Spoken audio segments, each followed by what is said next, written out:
Hello YouTube and welcome to Antiox on Gaming. In today's video we're going to be taking a look at the top February games of 2015 and also mention some games that were quite disappointing. Alright, let's start with one of the first games, and that's Apotheon. This is a 2D platformer based on Greek mythology. You're basically playing on one of those ancient Greek vases, whatever they're called, except it's super fun and you have a variety of ways of dispatching your enemies. Lots of quests, open world to explore, and a crazy storyline to top it all off. Probably the most original platformer in years and super fun to play too. For the low price of $15, you can't really go wrong. Go and buy it now. Next we have Book of Unwritten Tales 2. It's back and it's better than before. This point-and-click adventure returns with an epic storyline, lots of humor and awesome 3D graphics. This is very likely to be the best point-and-click game for years, and it's definitely hard to talk about this game without spoiling the stuff in the game, so I'm not going to say anything. But even at $38, it's worth every penny. The puzzles are challenging, the characters are memorable, and the story is unforgettable. Buy it. Grow Home. This is $10, and by whom? Ubisoft is apparently trying to do indie scene now. Whoa, that's interesting. Well, they've actually done something really cool here too. You're a robot trying to grow stuff to get to other areas, and it's brilliantly executed. Challenging, fun, and it actually feels like one of those make me feel good games. Well, it's very colorful too and features hours of original gameplay. Now, what happened to you, Ubisoft? Did you guys have a stroke or something? In which case, you know what? Keep it up and stop with the whole Assassin's Creed line already. It's getting really boring. Death Trap. This is basically a mini tower defense level from Van Helsing 2 that we all really liked and wanted to play more. Except that it's made into a whole new game with various RPG elements.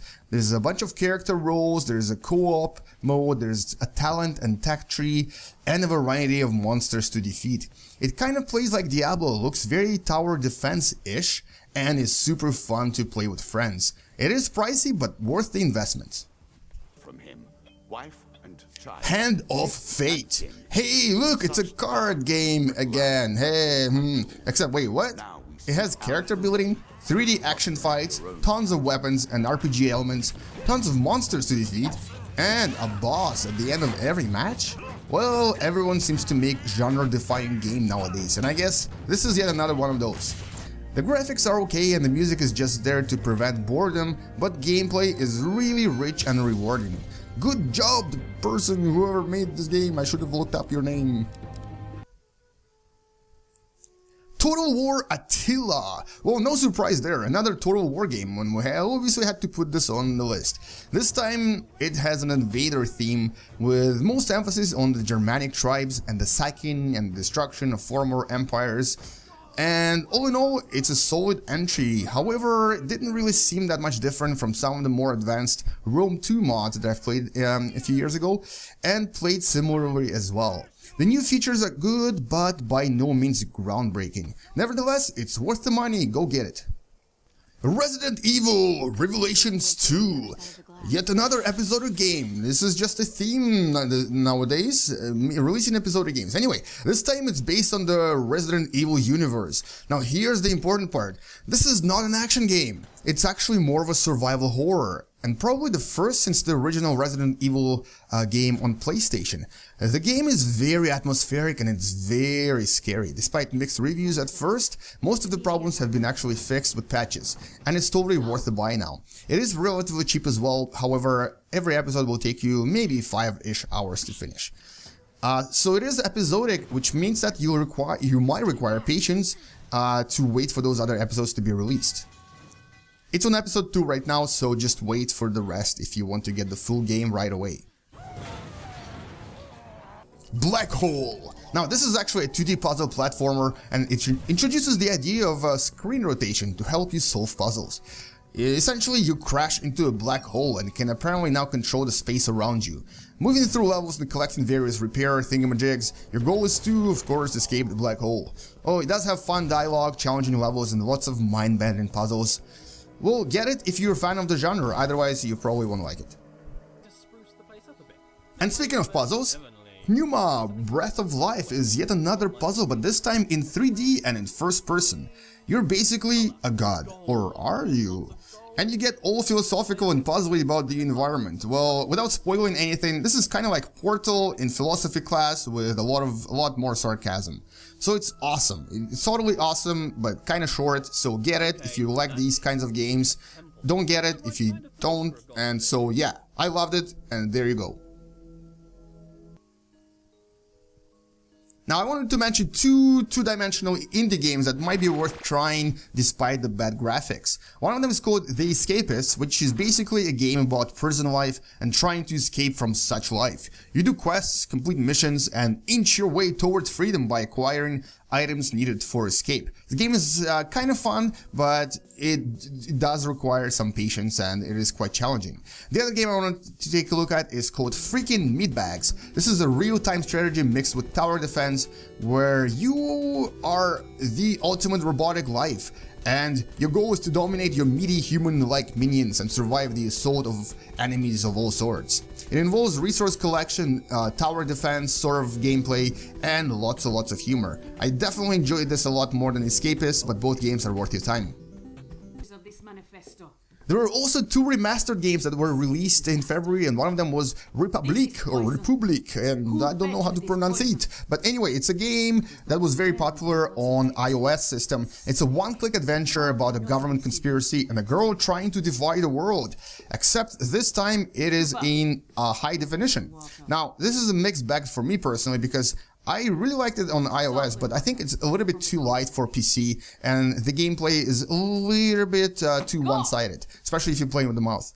But it's worth one playthrough for sure, and it's currently on episode 3, and there's 2 more episodes to go, so we don't really know how it ends, but wait for it and see. The second game is, of course, Homeworld. Now, this is probably the master of the remastered games of the year, and it's basically the best 3D space battle game in existence, and it totally will be for years to come.